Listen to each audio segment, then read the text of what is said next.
नमस्कार, आप देख रहे हैं एचएनएन न्यूज, जुनून सच दिखाने का। मैं हूं आपके साथ उन्नति भटनागर। बुलेटिन की शुरुआत करेंगे महत्वपूर्ण खबर के साथ, जहां दिल्ली एनसीआर के लोगों के लिए एक बड़ी खबर सामने आई है। इंडिगो ने ऐलान किया है कि वो नोएडा इंटरनेशनल एयरपोर्ट से पहली कॉमर्शियल फ्लाइट शुरू करने वाली एयरलाइन बनेगी। 15 जून 2026 से यहां से नियमित उड़ानें शुरू हो जाएंगी। नोएडा इंटरनेशनल एयरपोर्ट को देश के सबसे आधुनिक और बड़े एयरपोर्ट्स में से एक माना जा रहा है। यह एयरपोर्ट दिल्ली के इंदिरा गांधी अंतर्राष्ट्रीय हवाई अड्डे पर बढ़ते दबाव को कम करने में भी अहम भूमिका निभाएगा। इसके साथ ही इससे क्षेत्र में कनेक्टिविटी बेहतर होगी और निवेश व रोजगार के नए अवसर पैदा होंगे। अब तक दिल्ली एनसीआर में इंदिरा गांधी अंतर्राष्ट्रीय हवाई अड्डा और हिंडन एयरपोर्ट ही ऑप्शन थे। अब जेवर एयरपोर्ट के शुरू होने से यात्रियों को तीसरा बड़ा विकल्प मिल जाएगा। ये एयरपोर्ट यमुना एक्सप्रेसवे पर बना है और खास तौर पर पश्चिमी उत्तर प्रदेश के लोगों के लिए गेम चेंजर माना जा रहा है। यात्री इंडिगो की आधिकारिक वेबसाइट, मोबाइल ऐप और ट्रैवल एजेंट्स के जरिए टिकट बुक कर सकते हैं। हालांकि एयरलाइन ने साफ किया कि सभी उड़ानें जरूरी सरकारी मंजूरी पर निर्भर होंगी। जेवर एयरपोर्ट शुरू होने से दिल्ली एनसीआर में एयर ट्रैवल आसान होगा, भीड़ कम होगी और पश्चिमी यूपी को बड़ा फायदा मिलेगा।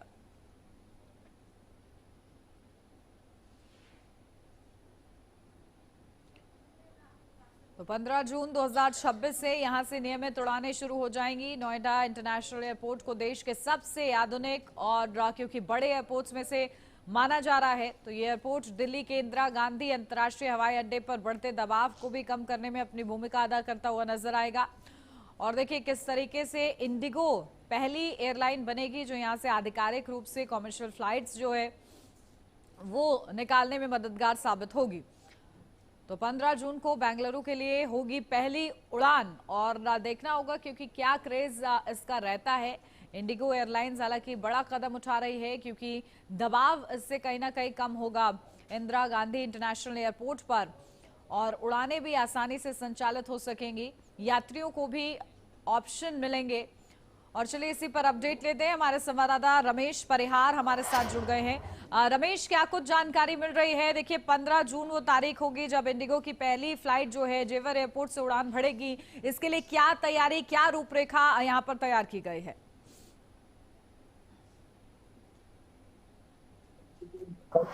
वो तो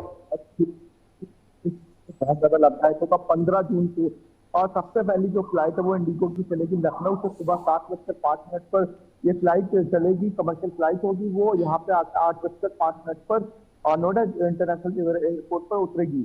और इसके बाद एक और फ्लाइट नोएडा से बेंगलुरु के लिए चलेगी, वो 8:35 पर नोएडा से चलेगी। तो इस तरीके से और जो एक बड़ा सपना था, महत्वाकांक्षी सपना था, देश के प्रधानमंत्री नरेंद्र मोदी के द्वारा ये सपना देखा गया था कि हम ये जो वेस्टर्न यूपी है, पश्चिमी उत्तर प्रदेश है, नोएडा इंटरनेशनल एयरपोर्ट के नाम से ये जो पश्चिमी उत्तर प्रदेश के लिए लोगों के लिए सौगात दी गई थी, सौगात को और सपनों को क्योंकि हकीकत तो उतरते हुए अब देख सकते हैं। 15 जून को जो पहली कमर्शियल फ्लाइट उड़ेगी इंडिगो की तरफ से, ये उड़ाई जाएगी। इसके बाद और कुछ और एयरलाइंस है जो आगे भविष्य में अपनी फ्लाइटें उड़ाएंगी, यहाँ पे संचालन करेंगी, जैसे कि अकाशा और एयर इंडिया। ये लोग भी आगे की तैयारी कर रहे हैं ताकि इंडिगो के बाद ये अपनी फ्लाइटों को यहाँ से उड़ा सके। वहीं अगर बात करें फायदे की, तो सबसे बड़ा फायदा यहाँ पर औद्योगिक क्षेत्र के जितनी भी औद्योगिक इकाई है उन लोगों को मिलेगा, क्योंकि अभी इनको अपने माल भेजने के लिए या तो international Indira Gandhi international airport की तरफ तो रुक करना पड़ता था, या तो फिर बाई रोड इनको अपने ये जो कार्गो होते हैं वो पहुंचाने पड़ते थे, या बाई ट्रेन कार्गो पहुंचाने पड़ते थे। लेकिन अब ये फ्लाइट के आने से इसमें जो समय है वो बचेगा और साथ ही साथ जो लागत है ट्रांसपोर्ट की वो बचेगी। तो औद्योगिक सेक्टरों को सबसे ज्यादा इसमें फायदा होने वाला है। तो सबसे बड़ी बड़ी औद्योगिक इकाइयां नोएडा के अंदर स्थापित है। नोएडा और ग्रेटर नोएडा के इलाके में अगर बात करें तो सबसे ज्यादा औद्योगिक सेक्टर, इन औद्योगिक सेक्टरों में औद्योगिक इकाइयों को बहुत ज्यादा फायदा मिलेगा। साथ ही साथ बुलंदशहर हो, मथुरा हो और जेवर के आसपास का इलाका हो या फिर गाजियाबाद हो, जो नियर बाई में जितने भी डिस्ट्रिक्ट है पश्चिमी उत्तर प्रदेश के जो आसपास का, अगर 100 से 150 किलोमीटर की रेंज के डिस्ट्रिक्टों की बात करें, अलीगढ़ हो और तो ऐसे या फिर खुर्जा का क्षेत्र हो, इन सभी क्षेत्रों के जो उद्यमी है उनके लिए ये अपने आप में एक रामबाण है। क्योंकि एयरपोर्ट पर जब फ्लाइट उड़ेगी 15 जून को, पहली फ्लाइट इंडिगो की तरफ से उड़ाई जाएगी, इससे और ये यकीन मान लिया जाएगा कि धरातल पर अब ये एयरपोर्ट उतर चुका है। अभी तक ये एयरपोर्ट की परियोजना की गई थी और कई बार फ्लाइट का यहाँ पे आना जाना हुआ, चेक किया गया, रनवे चेक किए गए, लेकिन जो प्रॉपर वे में, जिसे कह सकते हैं प्रॉपर वे में संचालन जो करना था वो 15 जून से चालू हो जाएगा और इंडिगो की पहली फ्लाइट सुबह 7:05 पर लखनऊ से उड़ेगी और 8:05 पर नोएडा इंटरनेशनल एयरपोर्ट पे जेवर एयरपोर्ट पर उतरेगी। तो फिर यहाँ से दूसरी जो फ्लाइट है वो 8:35 पर उड़ान भरेगी और बेंगलुरु तक जाएगी। उन्नति इस एयरपोर्ट के चालू होने के बाद अगर बात करें यहाँ की प्रॉपर्टी के रेट भी बढ़ेंगे, साथ ही साथ यहाँ पे और रोजगार के ऑप्शन भी बढ़ेंगे और कहीं ना कहीं ये उत्तर प्रदेश की जो जीडीपी है उसमें ग्रोथ करने का काम करेगी ये और ग्रोथ करने में सहायता करेगा एयरपोर्ट। और एयरपोर्ट जो है ये दिल्ली एनसीआर का तीसरा एयरपोर्ट है। अभी तक इंडियन एयरवेज का और इंदिरा गांधी इंटरनेशनल एयरपोर्ट जो दिल्ली में मौजूद है वो था और उसके दबाव को भी यहाँ पे कम किया जाएगा क्योंकि कमर्शियल जो एक्टिविटी है वो यहाँ पे करना ज्यादा बेटर होगा क्योंकि एक खुला क्षेत्र है और थोड़ा सा शहरी क्षेत्र से दूर भी है और जो एयर ट्रैफिक है वो भी कम होगा। और इंटरनेशनल एयरपोर्ट जेवर इंटरनेशनल एयरपोर्ट जब ये नोएडा इंटरनेशनल एयरपोर्ट जब ये पूरी रूप से संचालन करेगा तो आगे चलकर इसमें कमर्शियल फ्लाइट के अलावा डोमेस्टिक जो फ्लाइट है लोगों को ले जाने के लिए भी इसका प्रयोग किया जाएगा ताकि अभी अगर बात करें 16 शहरों की और यहाँ से नोएडा से जो सीधी उड़ान होगी वो 16 शहरों तक होगी और वो जयपुर भी होगी और जम्मू कश्मीर के कुछ शहरों में श्रीनगर भी होगी और तमाम जो शहर हैं देश के 16 शहरों से यहाँ पे सीधी उड़ान भरी जाएगी। और जेवर एयरपोर्ट पे और जो सुविधाओं की बात करें सुविधाएं सारी सुविधाएं मौजूद हैं। कार्गो के लिए बाकायदा पूरे यार्ड बनाए गए हैं जहाँ पे कार्गो वहाँ पे कलेक्ट होगी और वहाँ से फिर फ्लाइट पर लोड होने के बाद वो अपने गंतव्य की ओर जाएंगे। जिस सिटी में जहाँ पे भी जाना है वहाँ पे उनका माल पहुंचेगा। तो सबसे ज्यादा अगर बात करें तो इसको फायदा होगा तो वो औद्योगिक इकाइयों को होगा, औद्योगिक और सेक्टरों के लोगों को होगा। और इसके बाद जब डोमेस्टिक फ्लाइट यहाँ से शुरू हो जाएंगी तो फिर जो आम नागरिक है और जिन्हें एक शहर से दूसरे शहर जाना होता है उसको भी इसका फायदा मिलेगा। और नोएडा इंटरनेशनल एयरपोर्ट आसपास के सबसे के बड़े एयरपोर्टों में गिना जाएगा। बिल्कुल, देखिए आने वाले समय में रमेश कहीं ना कहीं लोगों को ऑप्शन मिलने जा रहा है और जिस तरीके से पहली उड़ान बेंगलोर के लिए है उसके बाद अन्य जगहों के लिए किस तरीके से उड़ान भरी जाती है ये देखना होगा। आप बने रहिए हमारे साथ, लौटती हूँ आपके पास ज्यादा जानकारी के लिए। उत्तर प्रदेश में जनगणना की ऐतिहासिक प्रक्रिया का आगाज 7 मई से होने जा रहा है। आधुनिक तकनीक को अपनाते हुए इस बार जनगणना की शुरुआत स्वगणना से की जा रही है। मुख्य जनगणना अधिकारी द्वारा साझा की गई जानकारी के आधार पर इस डिजिटल पहल का उद्देश्य पूरी प्रक्रिया को अधिक पारदर्शी, सरल और नागरिकों के लिए सुलभ बनाना है। ये कदम न केवल समय की बचत करेगा बल्कि डेटा में होने वाली गलतियों को भी काफी हद तक कम करेगा। इस पूरी प्रक्रिया में उत्तर प्रदेश में जनगणना का पहला चरण पूरी तरह डिजिटल रखा गया है। स्वगणना की विशेष प्रक्रिया 7 मई से शुरू हो गई है और 21 मई तक चलेगी। इस निर्धारित समय सीमा के भीतर प्रदेश के नागरिक सरकारी पोर्टल के माध्यम से स्वयं अपनी और अपने परिवार की जानकारी ऑनलाइन दर्ज कर सकेंगे। तो देखिए घर बैठे आप खुद ही परिवार की डिटेल भर सकते हैं। यूपी में डिजिटल जनगणना शुरू। और देखिए रमेश हमारे संवाददाता लगातार हमारे साथ बने हुए हैं, सीधा उन्हीं का रुख करते हैं। रमेश, देखिए किस तरीके से डिजिटल जनगणना और इसकी प्रक्रिया को कितना आसान रखा गया है ताकि घर बैठे लोग अपनी डिटेल्स फिलअप कर सके। बात करें स्वयं गणना की तो जो जनगणना हो रही है स्वयं गणना में और नोएडा की बात करें नोएडा में सबसे पहले और डॉक्टर महेश शर्मा जो यहाँ के सांसद है उन्होंने करी। और इसकी सरलता की बात करें और डिजिटल माध्यम से आपको इसके लिए वेबसाइट पर जाना है। वेबसाइट पे आपको जो डेटा है आपका उसको फिलअप करना है और उस डेटा में विशेष तौर पे आपको ध्यान देना है कि जब आप डेटा को फिलअप कर लेंगे आपको एक रेफरेंस नंबर मिलेगा। वो रेफरेंस नंबर आपको अपने पास संभाल के रखना है क्योंकि जब आपके पास जनगणना करने वाले कर्मचारी आएंगे, जो सरकारी कर्मचारी आपके घर पे आएंगे तो आपको वो रेफरेंस नंबर उनको देना है। जैसे ही वो रेफरेंस नंबर आपका अपने लैपटॉप या टैब में डायल करेंगे उसके बाद जैसे ही वो इसमें डायल करेंगे तो आपका जो डेटा है उनके सामने आसानी से खुल जाएगा। उन्हें आपकी जो जनगणना है वो करने में आसानी हो जाएगी। और वहीं बात करें अब इस जनगणना की बात करें, जनगणना में जाति का कॉलम भी आ रहा है और सभी तरीके की जो जानकारी है वो इसमें जो नागरिक है हमारे देश के वो स्वयं भरेंगे। अभी तक ये होता था कि जब जो सरकारी कर्मचारी घर पे आते थे वो आपसे पूछते थे और ये डिजिटल माध्यम से नहीं होता था। एक कागजी तौर पर ये जनगणना की जाती थी, कागजी तौर पर उनसे पूछा जाता था आपके घर पे कितने सदस्य हैं और कितना आपके पास संसाधन है, क्या आपके छत है, आपके पास क्या आपके पास 2 व्हीलर है या 4 व्हीलर है। ये सारी चीजें वहां पर डेटा कलेक्ट किया जाता था ताकि जो नीति आयोग है उनको आगे की जो नीतियां बनाने के लिए देश के हित के लिए नीति बनाने के लिए और एक डेटा उनको कलेक्ट मिले।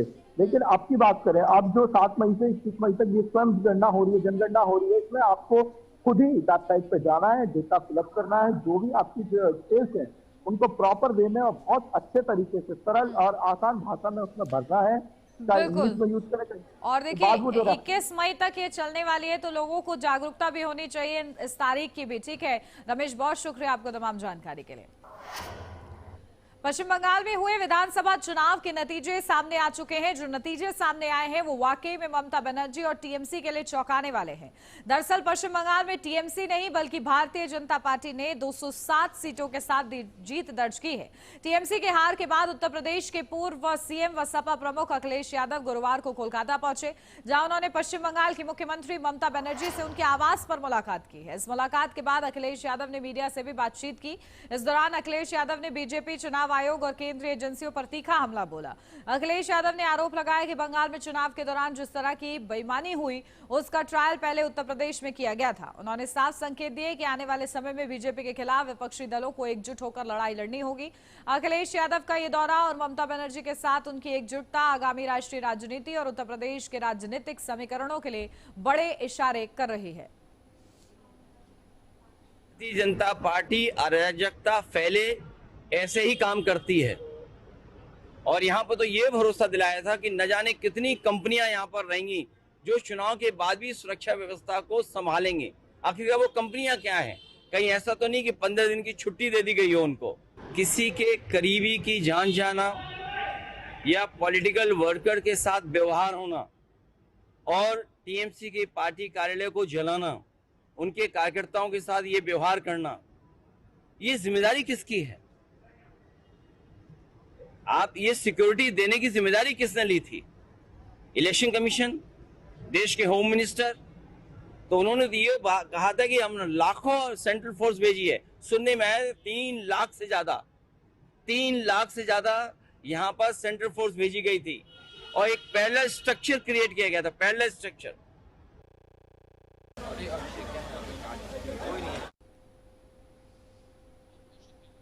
और चलिए इसी पर अपडेट लेते हैं। पुनीत मोहन हमारे संवाददाता हमारे साथ जुड़ गए हैं। पुनीत, क्या कुछ जानकारी मिल रही है? देखिए अखिलेश यादव और ममता बनर्जी की मुलाकात क्या संकेत दे रही है, और जिस तरीके से दिलचस्पी दिखा रहे हैं अखिलेश यादव की सीसीटीवी जारी होना चाहिए मतगणना का, 27 में विधानसभा चुनाव है, और क्या इसको इससे जोड़कर देखा जाए कि अब क्योंकि 27 की बारी है इसके लिए सियासत में एक बड़ा मुद्दा उनको मिल गया है?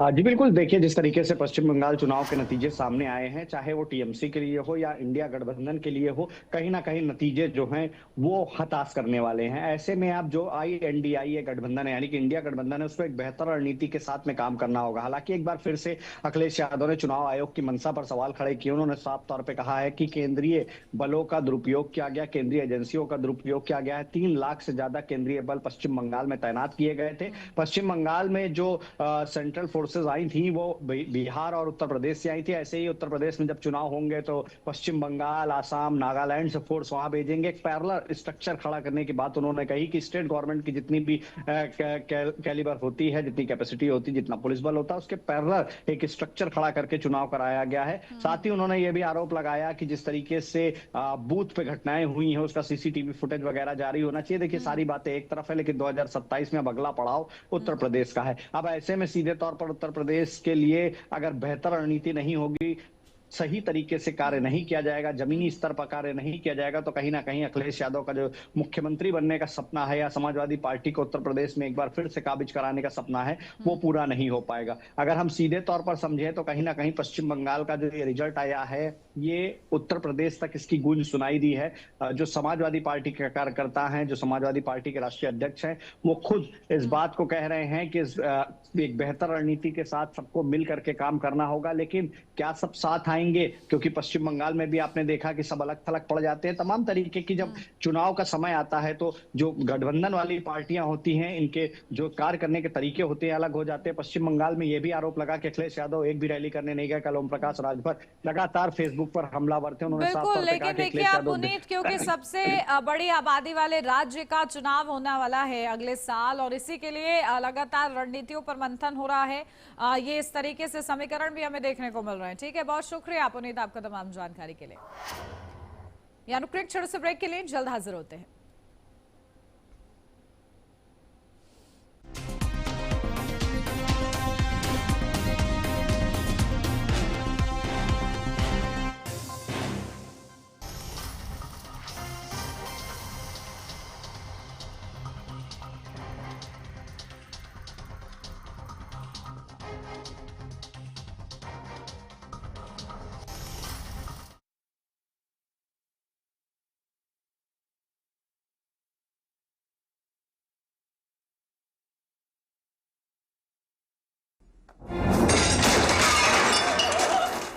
फर्श की टाइल्स को चेंज करो, बड़ी स्लिपरी हैं। थर्मोकूल वॉशिंग मशीन। थर्मोकूल, इंडिया का नया अंदाज।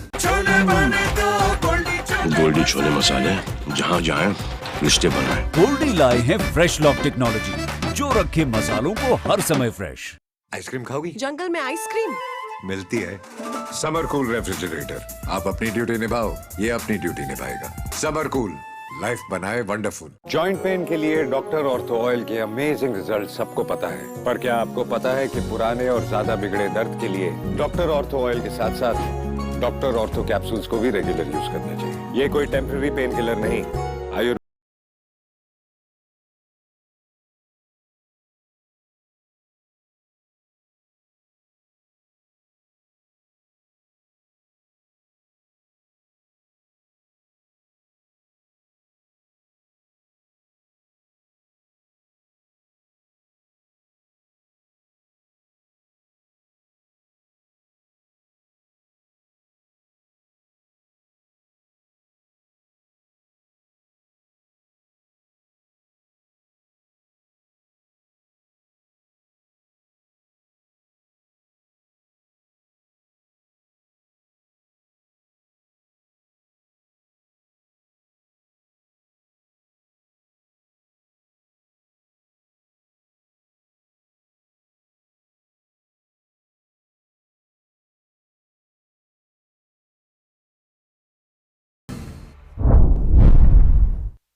ब्रेक के बाद स्वागत है आपका। बढ़ते हैं आगे। अब खबर यूपी के देवरिया से है, जहां पुलिस और एसओजी की संयुक्त टीम ने ऑनलाइन गेमिंग और सट्टेबाजी के नाम पर ठगी करने वाले एक गिरोह का पर्दाफाश किया है। पुलिस ने इस मामले में 3 आरोपियों को गिरफ्तार किया है। आरोपियों के कब्जे से बड़ी संख्या में ATM card, mobile phone, bank दस्तावेज और सिम कार्ड बरामद हुए। साथ ही ठगी में इस्तेमाल किए जा रहे 12 बैंक खातों में जमा करीब 1.25 लाख रुपए फ्रीज कर दिए गए हैं। पुलिस अधीक्षक ने बताया कि वाहन चेकिंग के दौरान मुखबिर से सूचना मिली थी। सूचना के आधार पर पुलिस और एसओजी टीम ने घेराबंदी कर तीनों आरोपियों को गिरफ्तार कर लिया। पूछताछ में आरोपियों ने बताया कि वे लोगों को झूठे ऑफर देकर ऑनलाइन गेमिंग और सट्टे में पैसा लगाने के लिए प्रेरित करते थे। इसके बाद फिशिंग लिंक और फर्जी भुगतान प्रक्रिया के जरिए खातों में रकम निकाल लेते थे। देवरिया का एसओजी टीम एवं थाना श्रीरामपुर का पुलिस द्वारा मुखबिर खास सूचना पर एक ऑपरेशन किया गया था, जिसमें से अभी तक 3 अभियुक्तों को गिरफ्तारी हो गया है, जो लोग जनपद के विभिन्न लोगों के साथ सट्टेबाजी, ऑनलाइन सट्टे लगाने के नाम पर ठगी किया जाता था।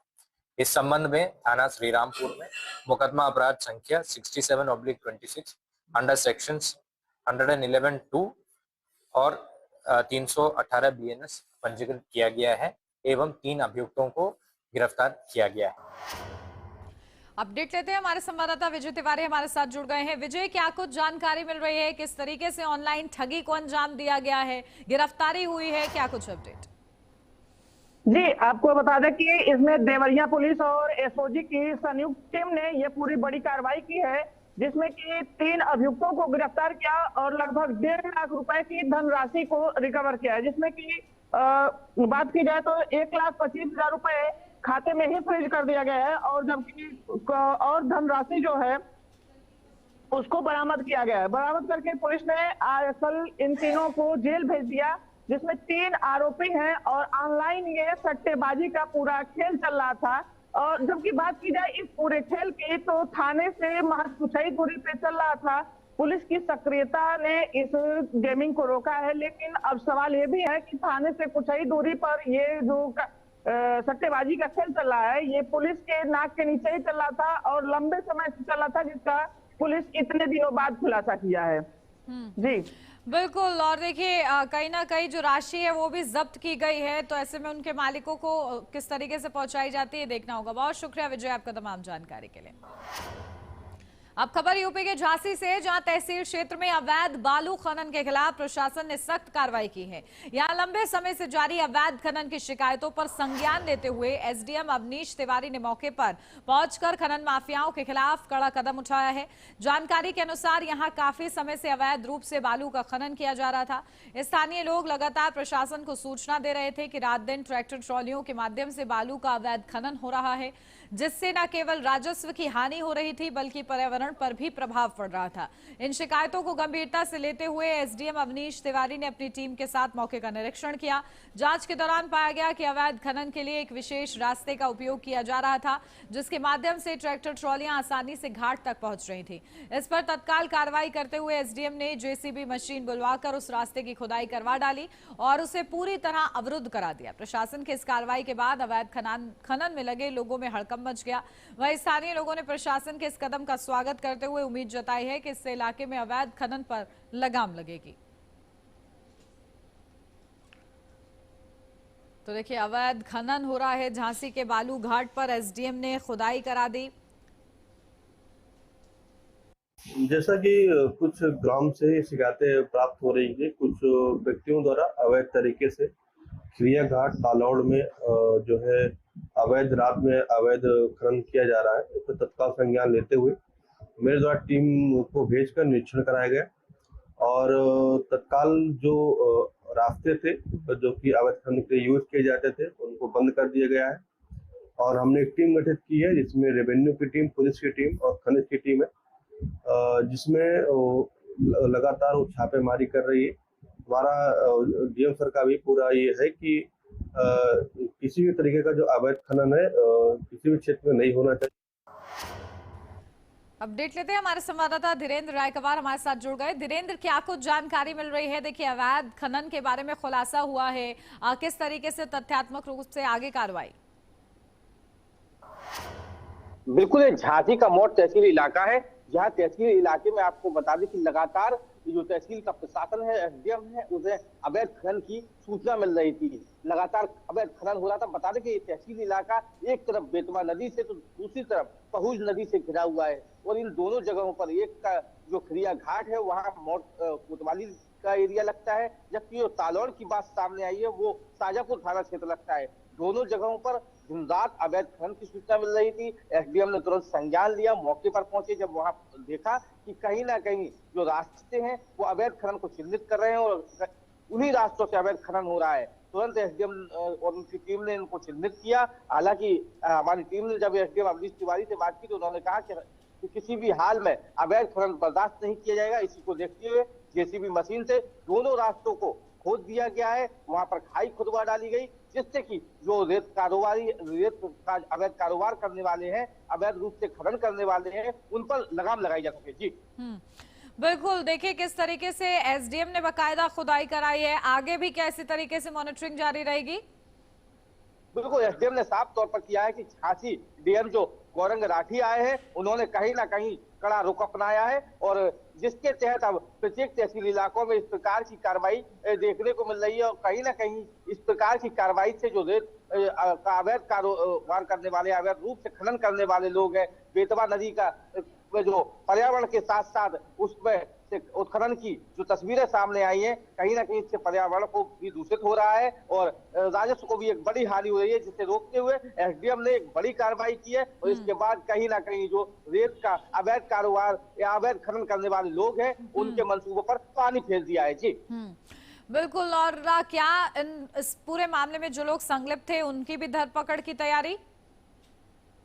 बिल्कुल, एसडीएम अवनीश तिवारी जो यहाँ पर है उन्होंने साफ तौर पर कहा है कि इस बार तो उन्होंने जो खाई है उसको खोद दिया गया है। अगर इसके बाद भी अगर अवैध खनन की शिकायत मिलती है और कोई पकड़ा जाता है तो ऐसे लोगों को बख्शा नहीं जाएगा। बिल्कुल, देखिए यानी कि प्रशासन जागरूक है और इस दिशा में कदम आगे बढ़ाए जाएंगे। बहुत शुक्रिया धीरेन्द्र आपका तमाम जानकारी के लिए। और इसी के साथ इस बुलेटिन में बस इतना ही। खबरों का सिलसिला आगे भी जारी रहेगा। आप देखते रहिए HNN न्यूज़, जुनून सच दिखाने का।